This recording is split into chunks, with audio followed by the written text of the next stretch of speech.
Hello everyone, and welcome back to Fableheim, and a tale of tyranny. If you are just catching up with us, do not worry, I shall give you a recap of last episode. Last episode was a dialogue episode, non-stop talking. We met with the Archons, delivered the Edict, and will soon be sallying out to aid the war efforts, but first, we have a few people to talk to. I saw on the map that there are some stars that I'm assuming signify either quests or important people. So let's talk to the jail dude, see what he has to say. Oh, it's all my fault. Okay. Admittedly, a lot of things are my faults. So I'm gonna go ahead and say nothing can happen there. So let's talk to this guy. He looks like a blacksmith. Isotanus curses the air as the blade of thin iron breaks in half beneath his hammer. Repairing weapons with scrap isn't exactly why I got into this craft, but our supplies are spent. He wipes the sweat from his brow and gets a better look at you. Well, why not forge bronze? Bronze will do in a pinch, don't get me wrong. It can take a beating and get bent back into shape, unlike the stubborn iron we have here. He glances at a pile of his work with dread. And we always have plenty of tin and copper lying around, so supplies aren't the problem. It's a rare smith who can turn out military-grade bronze consistently. More often than not, it comes out soft. Look around camp. We're garbing the Legion head to toe in iron because it's cheaper and easier to produce for the masses. Couldn't do that with bronze. He looks Barrack up and down. Of course, some of us do go overboard from time to time. They call the disfavored the Iron Legion for a reason. Strategy and skill may be our backbone, but our claws are made of iron, the good stuff that comes from the smiths in Lithian's Crossing. You're no stranger to that, are you, Fatebinder? He spares a subtle wink. Iron isn't just a symbol of our strength and unity. It means friendship in some circles, as you yourself have seen. This is because of our conquest decision? When disfavored and Scarlet officers appealed to you for access to iron weapons, you granted a sword to the disfavored officer, trusting in the elite legion to use the iron responsibly and remember the favor down in their name. I would trust the disfavored over the Scarlet Chorus to use something responsibly, yeah. You mentioned an iron shortage. More quests? I'm afraid so. The last shipment sent down the Matanai went missing near Echo Call Crossing, and I'm afraid we won't be seeing any more now that the valley is sealed.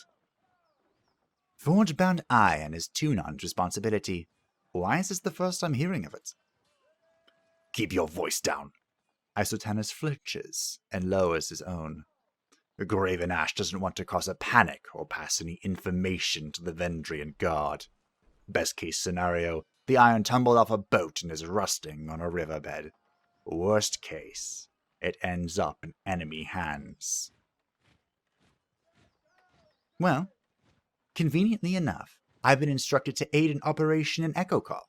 I'll keep an eye out for your shipment. I appreciate that, as does the Great General, more than you might guess. Maybe he isn't quick to offer his thanks to outsiders, but I know he'll be grateful for your help. It would be a boon to the war effort if our iron was recovered.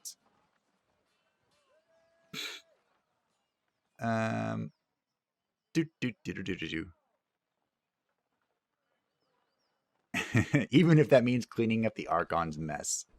You can trust me to handle this. I knew that Tunon wouldn't have dispatched you without good reason. The court isn't exactly known for gambling when the stakes are high. He glances to a crate beside him and points to a small set of notches on the wood.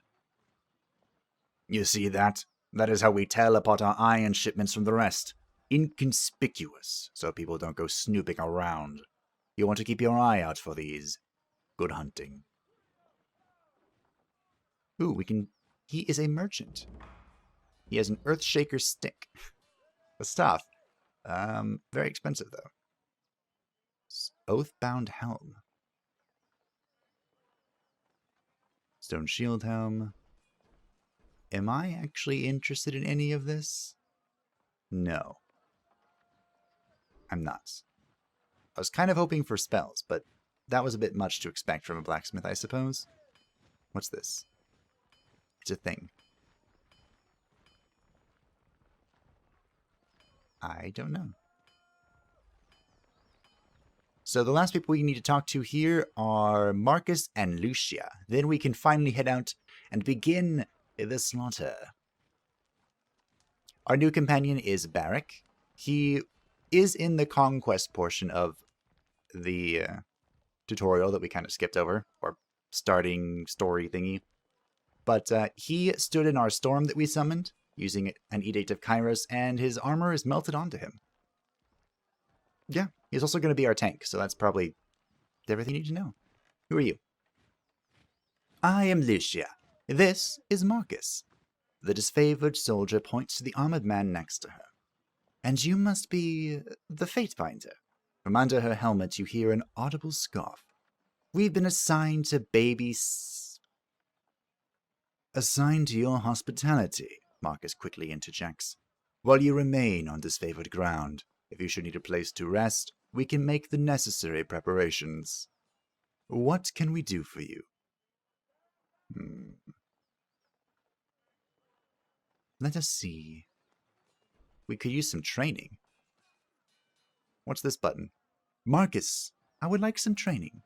Of course, Fatebinder. Marcus pounds his fist on his armor in salute. Oh. I did read something about this. And it was always train. If you had to sell stuff to train. Okay. Welcome back, Fatebinder. Lucia here was just mentioning that. Only because you asked. That you've been a real asset to the disfavored ever since you arrived. Not that anyone expected different. He beams at you with pride. I haven't done anything yet. What can we do for you? I'd like to train with Lucia. Finally, some fun to break up the monotony of this siege. Aw, I can't train anymore. I could train her, though. What are we doing with verse? One-handed weapons? I don't know what athletics does outside of the check thingy. So let's get some... weapons. Who am I kidding? Weapons. Barbaric is kind of tanking for us. Weapons. I don't know why I doubt myself. Always go with weapons. Alright, that was enlightening. I'm glad I stopped there. I'm glad that I actually used my mini-map. Very insightful. There's this one spot over here that is darkened. But we're going to go check it out. Now, we do have the option to go to the Scarlet Chorus camp as well. I don't know if going to the Echo Call place is going to... If this is going to progress the story immediately or not. This is where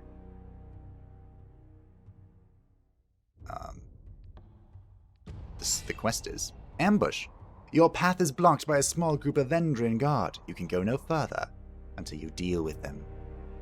Let's crush them. We're going to the Scarlet Chorus camp mainly so I can buy more magic. Mainly. Hello. That's far enough, Fatebinder. A woman's voice booms from atop a nearby outcropping. Flashes of aquamarine body paint peek out from under her loose-fitting traveler's garb, and her outfit is festooned in braids and knots of sailor's line. Flanked on either side by warriors dressed in Vendrian Guard regalia, the woman leans on an elaborate bladed staff pulsing with arcane energy. A swath of blue fabric rests draped over her arm. In accordance with ancient customs north and south, I offer and request a delay of blade. There are matters we must discuss without fear of reprisal. The woman bows deeply, lowering her head in a practiced display of etiquette. The warriors by her remain in a ready stance, their nerves clearly on edge. Let's see what she wants. In accordance with ancient customs north and south, I abide by this truce. As is our custom, we are ready to kill to defend our lands, but we kill only in fair battle.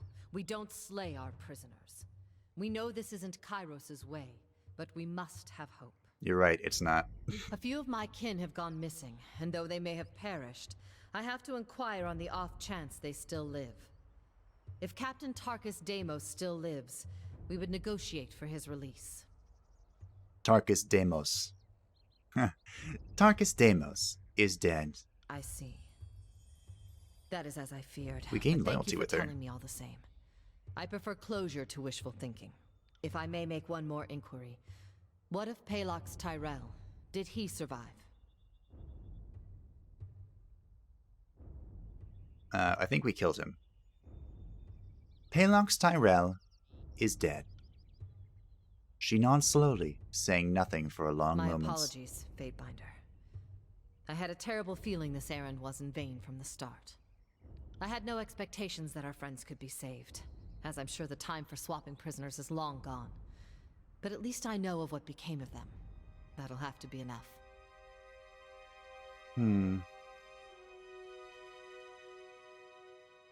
So we could attack her, but that would gain very major wrath with Tunon, who is our Archon leader dude for justice.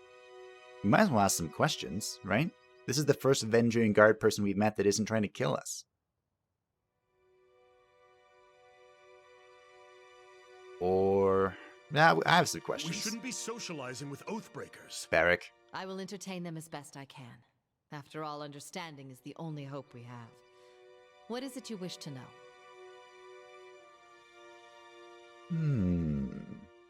Why did you resist Kryos? What are you trying to save? There's not much left. I grew up without my knee bent to Kryos, and if I'm going to bow to someone, let it be another Tearsman. We've ruled ourselves just fine for centuries, so we'll give our lives so that our sons and daughters might rule themselves.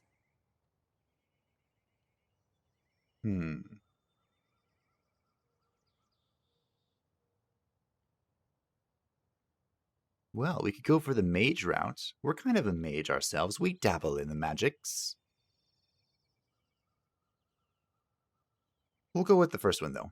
The younger realms were beset by constant battle. You'd prefer that to Kairos' order. You make conflict sound like a bad thing. Yes, the younger realms saw frequent battles, but it was never this wholesale slaughter like we've seen of late. No Tearsman ever cast an edict on the soil, or forced prisoners to kill each other, or butchered beastmen tribes. Okay, a good retort. But only your daughters are really free in the Tears. Why fight against Kairos' equality? There's freedom, then there's trusting idiots with power. Give a man 1,000,000 marauders, he'll lose sleep worrying over his neighbor's 1,000. I prefer my realms ruled by the braver sex. For centuries we've let the lands to the women, and the seas to the men. And we did plenty fine until Kryos came around. Yeah. Can't argue with that. What makes you... Let's do the 5 first. But a mage like you would not be the subject of such superstition and fear under Kairos' reign. I doubt life is any better sworn to some mad Archon. I'd rather stand with my fellow Tearsmen. Or, I suppose, stand immediately behind them in the event of an attack. At that remark, the soldiers flanking her exchange shocked looks. Ebb turns her focus to her compatriots. Yeah, you heard me. Way things were years back, you'd all be calling me a water witch and conspiring to sell me out to the nearest sage. Just because I'm helping you stop Kryos doesn't mean I've forgotten the hospitality of ages past. Looks like we touched a nerve. And people wonder why the Tearsmen could never unite in time to fight back. It's refreshing to see that some things never change. It is. So last question. What makes you think you have a chance? Oh, we don't. Those who believed Kryos could be stopped all died years ago, in the first wave of fighting. It's not about the hope of victory. It's about the hope of inspiring others. It is very likely we will fall here in Vendrian's Well. But perhaps others will arise elsewhere. Interesting. Well, let me ask something else. I'm not all that interested, but we'll ask for the leader and then that'll be it. Who's in charge of this foolish insurrection? Listen to you. Thinking just like the Overlord wants you to think. There always has to be a person in charge or things don't make sense. We don't answer to anyone. We are each of us sons and daughters of the Tears, and take this task upon ourselves freely. The Captain Tarkus Ari, former Falksman of Queen Vendry and Alanta, is the voice we trust when we seek unanimity. I assume Tarkus Ari and Tarkus Demos are relations. Yes. Deimos was Ari's brother. We were certain he was dead, but the captain takes family seriously, so I volunteered to find some answers. And now here we are. Well, we'll probably leave out the part where I killed him. Technically I didn't, but I told them to kill him. Anyway, that's all. Fair enough. But now a question for you. Oh. The Edict. I can feel its magic coursing through the air. Everyone can. But those of us enlightened to the currents of magic feel it most. The wording of the Edict. What was it? We could lie. We could tell the truth.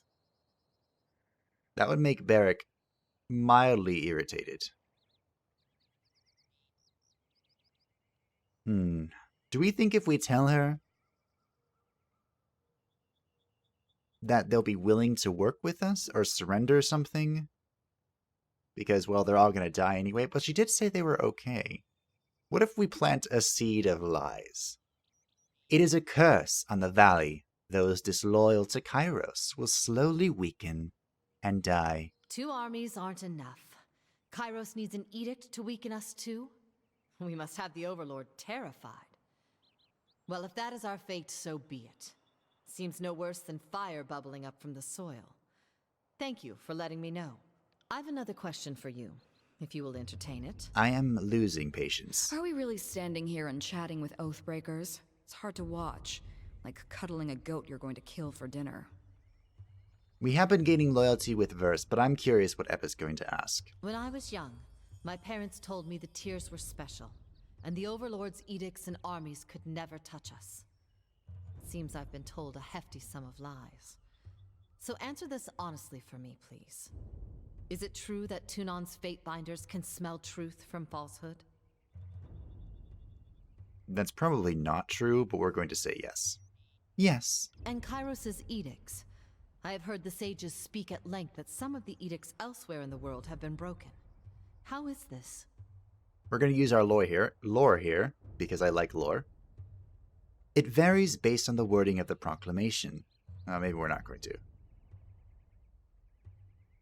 Yeah, whatever. It varies based on the wording of the proclamation. If Kryos provides a clause allowing the edict to end, that clause will be satisfied. Ah, so some edicts are forever. The rest are, as long as Kryos has in mind? Needless to say, Kyros's magic is unlike anything we've seen in any Archon. And one more mildly self-indulgent question, but I simply must know. Kryos, male or female? We could glare silently here. Or we could just lie. Apparently, Kryos is neither, or our character doesn't know. Because both man and woman are a lie.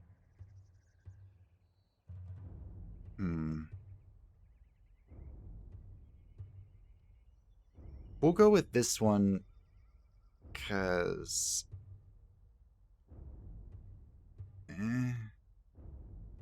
No, we're just going to say, I honestly do not know for certain. It probably isn't this in-depth, but if we speak the truth here, maybe she'd be more likely to believe our lie earlier. Although, again, don't think it's that in-depth. Really? You don't know either? You work for the Overlord, but you don't know if she, or he, has an innie or an outie? That's one way to put it.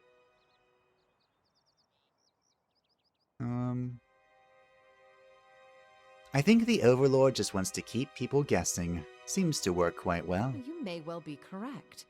I've heard speculation that Kryos is a brother and sister duo, but that sounds like utter rubbish. Find me 2 siblings that could work together for 4 centuries, and I've an ocean to sell you. You have a great point. You'll forgive, I hope, the questions. The Overlord and his Archons used to be things of legend. Now they're everyday maladies, and I'm eager to separate the truth from the lies I've been told by house and guild. They did like In this. accordance to our most ancient customs, let us depart in honorable accord. May peace find you, Fatebinder. She bows deeply, pounding her staff on the ground twice before turning to leave. Now perhaps I shouldn't... Wait, how do I read this? This is from Tunan, our Archon. Satu, word has reached this court that you have issued the Overlord's edict to the Archons of War and Secrets.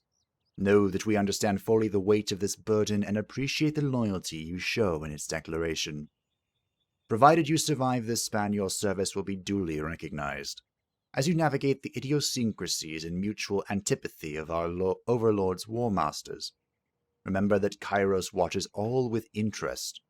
Those who distinguish themselves, whether Fatebinder or Archon, will have the opportunity to rise in the Overlord's esteem.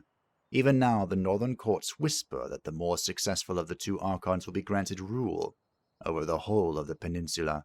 Similarly, your fortunes rest upon the decisions you make. Choose wisely. From Tunon, the Adjudicator, Archon of Justice. I don't need clarification, I know what he meant, so we're going to thank him for the advice. This is my response. This is what we're saying back. Archon Tunon, allow me to express my deep appreciations for this opportunity.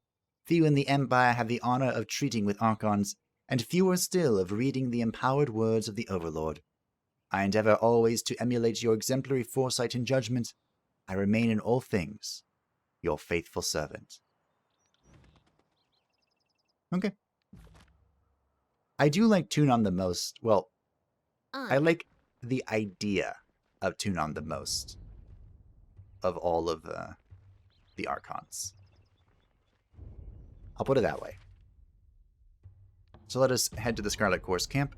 I want to do some fighting this episode. We are 22 minutes in and all I've done is talk to the lady. Ugh. But, we're not going to spend all day here. I hope not. I'm here for magic, as I said. State your business or get lost. Get out of my way. The guard places her hand by her belt as you approach, gripping the hilt of a blade. Past this point is chorus territory, and you don't look like someone's conscript. You sure you're in the right place? I'm always in the right place. The guard tenses up, locking eyes with you. That walking hunk of rust. What's he, she, maybe it, doing here?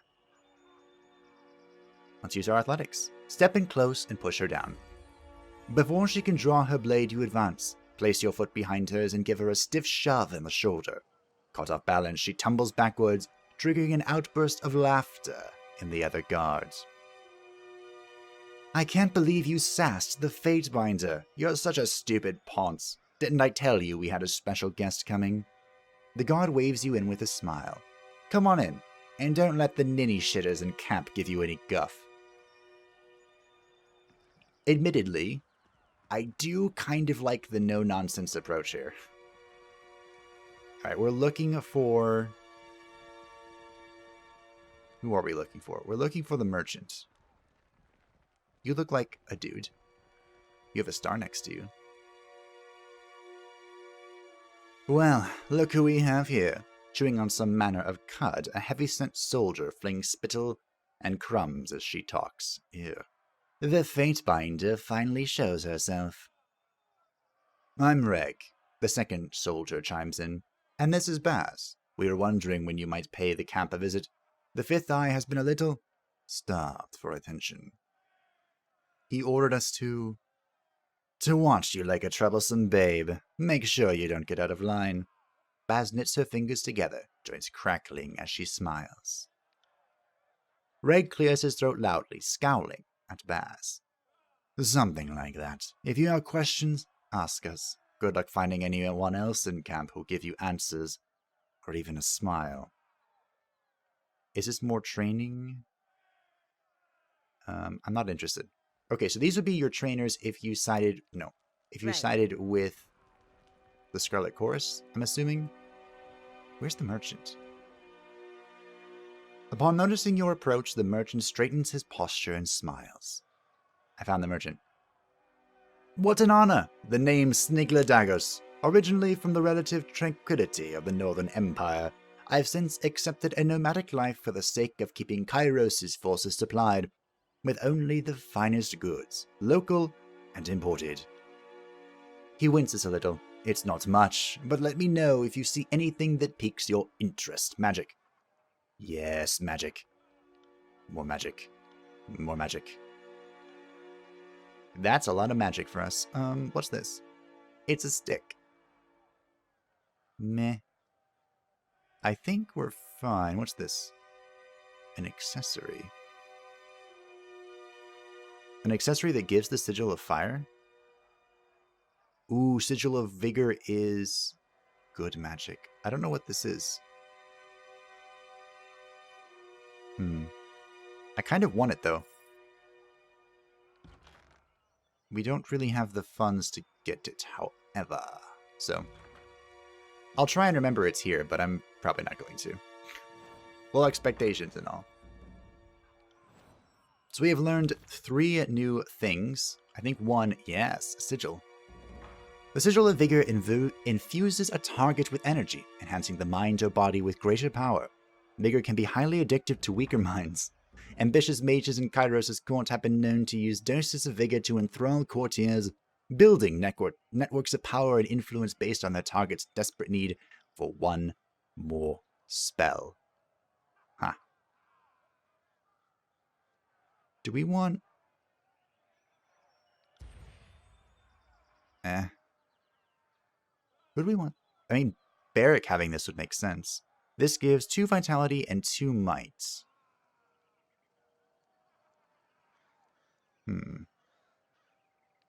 Accuracy. Is this saying that it gives plus 15 accuracy or it has plus 15 accuracy? Because those are very different things. Let's get rid of the accuracy one. So this is intensity. It brings up to 2.5 vitality and might. Increased range, and this is increased duration. That is a long time. It requires 50 lore, though. So if we give you a... Wow. We'll assign this, the unaccented one, to Barbaric. Okay. I'm glad we learned that. So if we go back to, say, this one. We could make this a channeled spell to do a cone. Is there friendly fire? There's probably friendly fire. Let's do that. I like cones. We want intensity. Nope, we can't use intensity. It requires... What does intensity bring it to? 60? Man, I need more lore points. Ooh, this is increasing the range, though. I like that. This is probably really overpowered. A cone with an AoE effect? That sounds good. But we can't do that yet. I think we're going to go with the increased range. So we have a cone, a single target ice spell, a conal lightning spell, and a buff. Who are you? Oh, you're the 5th eye. What the heck is this? It's calling me. A scroll sits here, glowing with mystical energy. We have lore. The Sigil of Illusion. More magic. I love magic. Oh, magic. Those who master the Sigil of Illusion are skilled in the arts of deceit and trickery, using its powers to misdirect and confuse their targets at critical moments. Often derided by combat mages for its inability to kill outright. Those who specialize in illusion know its powers can turn the tide of any battle. It merely requires someone smart enough to know how to use it. I would love to use illusion magic. Wait, can I make an AoE illusion spell? I can. Oh. Our control illusions is pretty low, though. But our lore is pretty high, so this should be fine.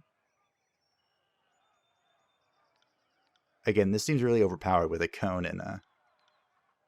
I can... Oh, I'm 1 lore point away from being able to increase its... It's whatever. I actually can't do any accents, huh? I am intrigued by illusion magic. One of my favorite types of classes in the game or in RPGs are like enchanters and illusionists, so I'm sold. Alright, who are you? The Binder of Tunon arrives, squealing with teenager's timber. The fifth eye's voice makes your gums itch and your fingernails feel in need of a trim.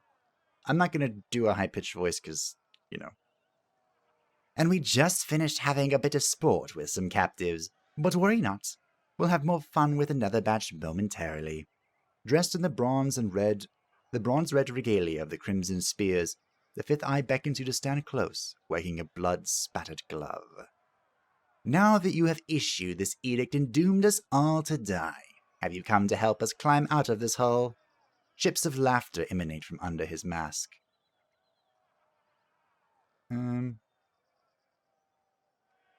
I trust you are getting your warriors ready for battle. We know the Oathbreakers are focused on the citadel beneath the mountain spire, but we have learned this is not their only nest. The fifth eye wags a hand in the air, with a high-pitched squeal of displeasure. Given their pattern of attacks, they must have a second group maintaining camp here in the Outer Valley. And unless we deal with the second group, they'll attack from behind the moment we cross the river. Oh, I'm glad I didn't do it then.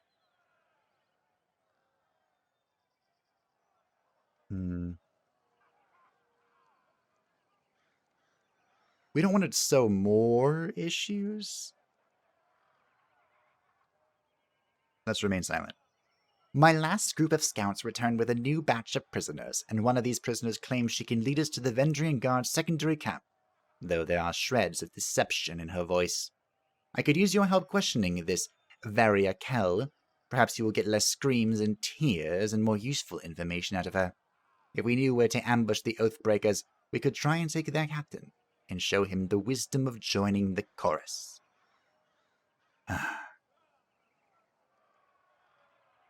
Alright. Ooh. I don't belong to Archon Nerat. What's my help worth? You wound me, Fatebinder. The fifth eye places his hand over his chest, feigning the start of a swoon. And here I thought the joy of working for the illustrious Archon of Secrets would be reward enough. But you'd need to be missing half your head to think an expert works for free. Tell me, what will make this worth your while?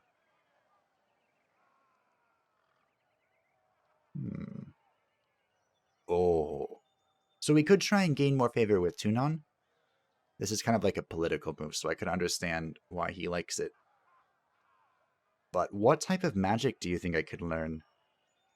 Is it just the scroll that we picked up? That'd be really disappointing. Gain favor with Tunon, learn magic. Oh, my desire for magic is overweighing this. I also want to try and just be in Tunon's favor, though. I'm really torn on this decision. And this is not even an important decision. Alright.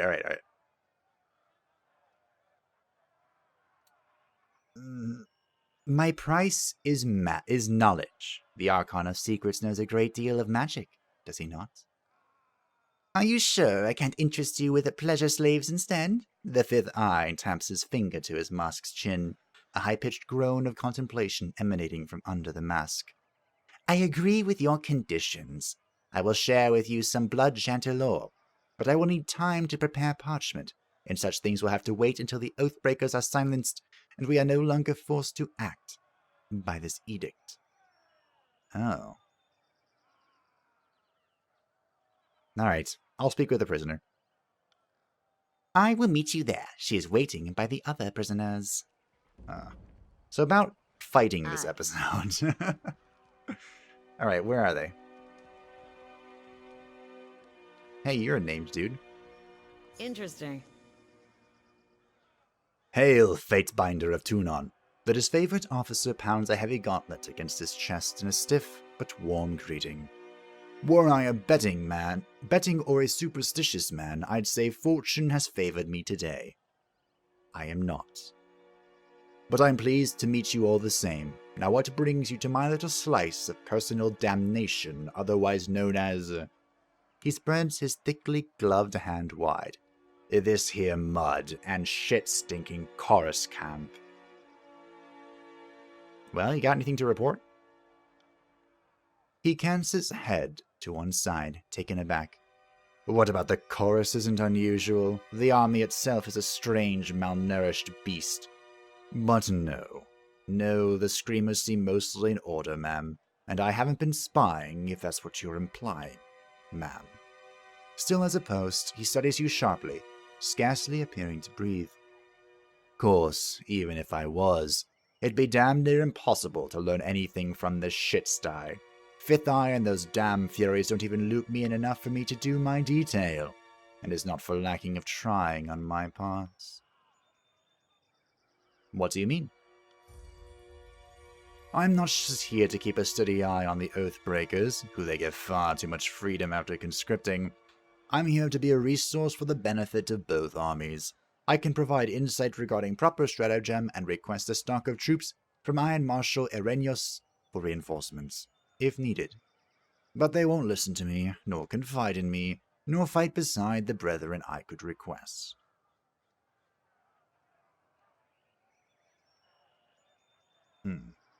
Our lives are at risk, and even then you can't get along with the chorus?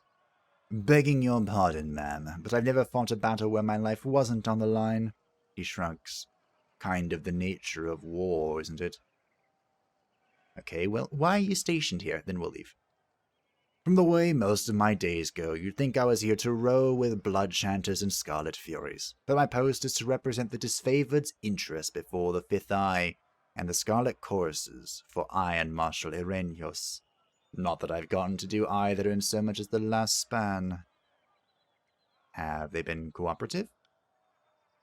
No one tells me anything. They all lack honor and discipline. Don't think they could cooperate even if that's what they actually wanted. He grunts. Guess I shouldn't be surprised, considering they serve the Archon of Secrets. A keen observation. I'm glad we see eye to eye, ma'am. It is nice speaking with someone who doesn't try to frustrate the piss out of you every 4 words. It's like they don't even care I'm the closest thing to a friend in the disfavored that they've got. Well, I was kind of hoping for a quest, not gonna lie. But we'll take it. Rot Spear. Ah, consumable. Alright, where'd he go? Choirman, let the Fatebinder speak with our catch of the day. Very well, Fifth Eye. Okay, what are we doing? Am I talking to you? You may approach the... Oh. I found them. Variah Kell, right? Please, someone. I wish to bow before the voices of Nerat. I thought all could find redemption in the chorus. Okay, she's either lying or absolutely insane. A woman in the makeshift armor of the Vendrian Guard lurches forward in agony. Her soiled, trembling legs suggest she has been forced to stand for days. This one, he flippantly waves at the prisoner, was hollering earlier that she knows the location of the Vendrian Guard encampment, but she isn't being entirely honest. I told this thing... The prisoner turns pale for a moment, before a look of determination comes over her face. That I wanted to guarantee I'd live, and be welcome into the chorus as a captain. Then I'll talk. Otherwise they'll just kill me once I've opened up. I was dumb enough to join with the Vendrian Guard, but I'm not dumb enough to give away my bargaining bronze. Huh. You claim you would disavow your people for the Scarlet Chorus. Why the change of heart? Because I want to live, and you don't need to be the Archon of Premonitions to know that the Younger Realms are gone for good. She blinks several times, catching her breath. Kryos is the new strength of the Tears, and I would rather stand with his Archons than be crushed by them. I mean, it's good enough for me, but she's probably still lying.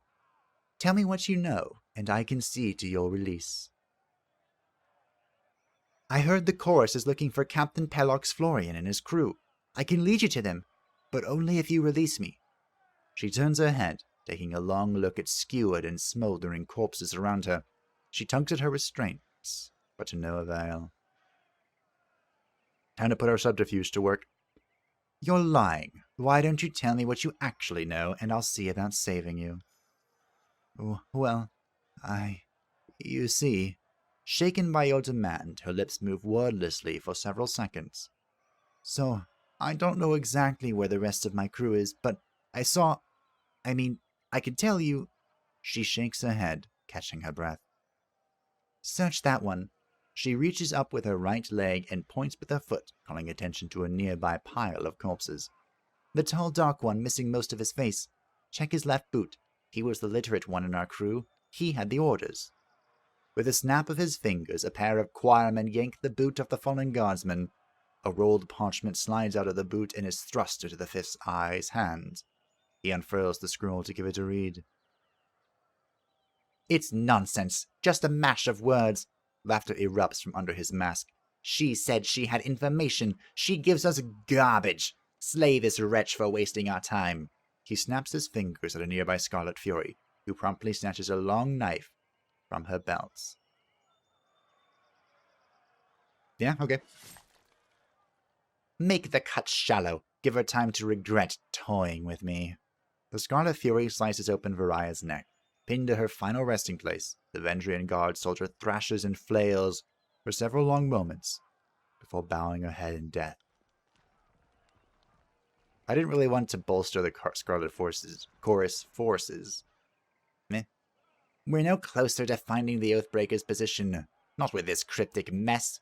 She promised us answers, and all she gave us was gibberish. Sorry to interrupt, but I highly doubt it's gibberish. More likely, it's one of the local scripts. What up, bro? The voice comes from another prisoner tied up next to Varaya, an older gentleman with the quills, ink vials, and parchment scrolls one finds on the sages, other schools of ink and quill. Ink smudges cover his cheeks, temples, and ears. His clothes appear charred, and between the rips of the fabric you spot burn scars along his arms. Despite being emaciated and tied to a post, he offers a beaming smile. I probably can't read this. But sure. You unroll the parchment and see a message of modest length written with professional, albeit hasty penmanship. The Tearsmen speak the Canto just like the Northerners, but they have a half-dozen different ways of writing it. This particular script is unknown to you. Alright, who are you? I'm Sage Lantry, one of the hired quills that was coordinating missives between the Vendrian guard captains. They aren't paying me anymore and aren't coming to my rescue. So I'll decipher that parchment for you. That's what smart prisoners do, right? Make themselves useful. Sounds good to me. Can you read this? Let me see. I can't.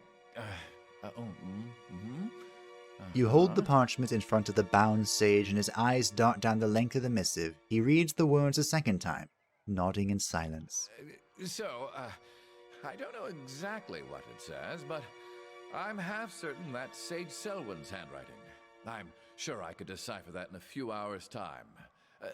Don't need my hands free, but I think better when not tied to a post. I know, I'm weird that way. A few hours? Either you can read it or you cannot. What use is a sage that doesn't know his letters? I've heard all I need to hear. I say we have some fun with this one. It can't hurt to give him a few hours. You read the edict. I don't need to tell you the sundial is working against us. This addled old bag is just trying to stall us. The voices of Narat will be upset to know you squandered a source of enemy intelligence. How true. And we shan't put him to waste. He will serve as a most riveting source of amusement as we put him on trial. Fatebinder, I beseech you, be my advocate for this trial. I'm no fool. I know the chorus uses blood, not words, to settle these matters. But you are a servant of the Archon of Justice, are you not?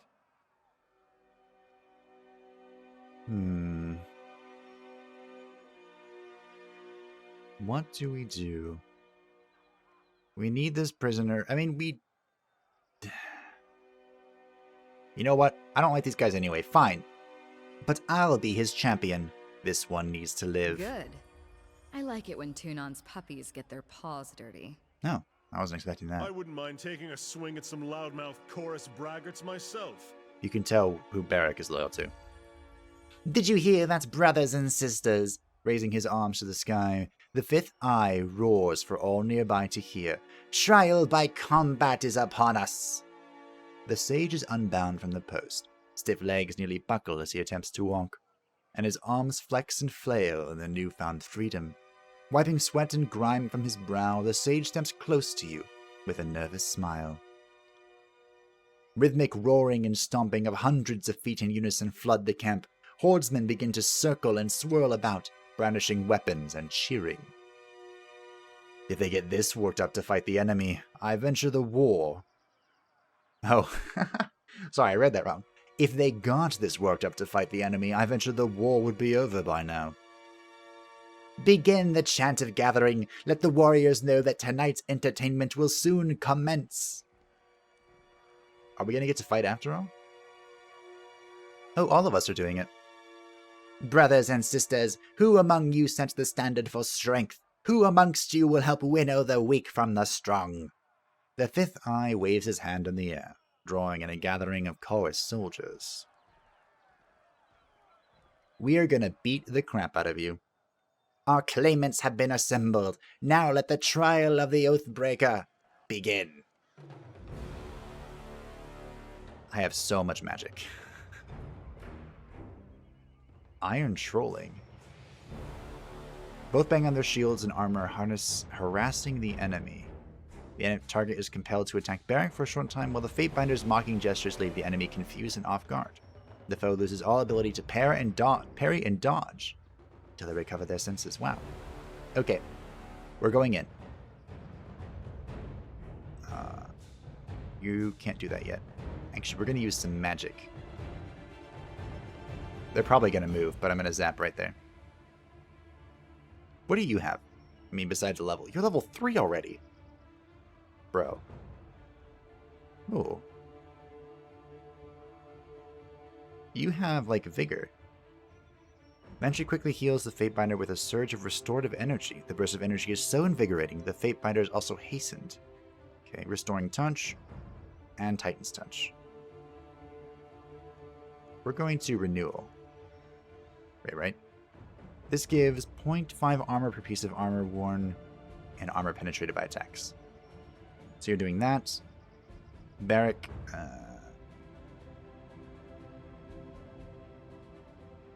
You can Titan's touch me. That seems good. Alright. And you're doing that thing. I don't think so. Okay, they're not doing that thing. So let's get... I want... Ooh. I want to do the illusion. Oh, hitting 4 people is nice. Okay, so we're going to illusion. You're in a little bit of danger. But don't worry. You're fine. We'll do some magic. No dice. I don't think that worked. No, it did. Why not? Yeah, no. Oh, there it is. Ooh, the illusion magic looks cool. We are going to heal with Landry. Because our friend is taking a little bit of damage. With Satu, we have lightning. There doesn't appear to be friendly fire on this spell. Ooh, Varus is in a lot of trouble. We'll go ahead and pop a healing pot. Or try to. That's from me. I mean, I'm a big fan of this so far. Let's get some punching. Will do. Can you heal again yet? No. Did you potion? No. Dark. You did not potion. I'm disappointed in you. I told you to potion. Let's Sorry, strike them. I can't. Oh well. So the wounds are a reduction to maximum health, I think, and then they move away when you rest, or go away when you rest. By the righteous shedding of blood, we have found our answer. Regrettably, it appears the sage is worthy of leaving our camp alive. The fifth eye offers a short, mocking bow to Landry. By the custom set forth by the voices of Narat, you are free to go, old man. Brag to your grandkids that you fell afoul of the chorus, yet lived to tell the story.